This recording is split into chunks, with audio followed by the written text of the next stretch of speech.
All right, guys, we're in Altima. We're at a dealership right now, but I'm going to show you guys how to do the remote start in this thing. It is super freaking simple. First thing is the BCM is located right here behind the instrument cluster. So what you're going to do is tilt the steering wheel all the way down and pull it out towards you.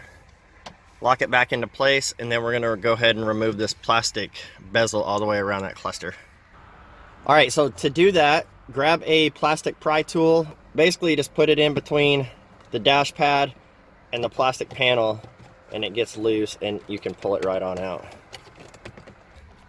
So once you guys have the bezel loose all the way around, this cloth piece right here is attached to the bezel, and it just has a couple clips that poke down into the steering shroud. So just take your screwdriver or plastic tool, it'll just pop up, and then work your way across and then remove this whole plastic bezel.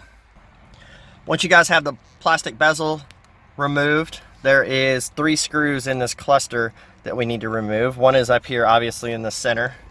The other one is down here on the bottom left corner, and the other one is way back in there on the bottom right corner. So once you have the 3 screws out, push the left side back, pull the right side out.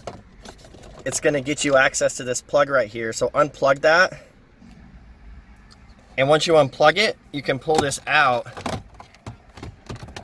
and have access to the other plug right here, and then set this whole cluster in your back seat so we don't get it scratched up.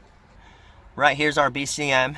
So you're basically just going to take our T-harness right here, go ahead and plug all the coordinating connectors in, plug the red connector into the module, and then we will do the programming instructions.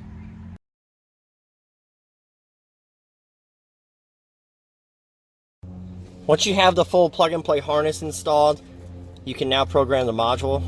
Grab the other end of the harness that has the couple connectors that go into the module.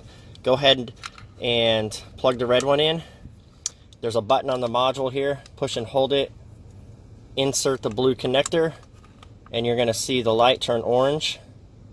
There it goes. Let go of the button. It's going to turn solid red. So we're going to turn our ignition on by hitting the start-stop button 2 times. And we're waiting for that light to go solid green like it is, and off. And we're done.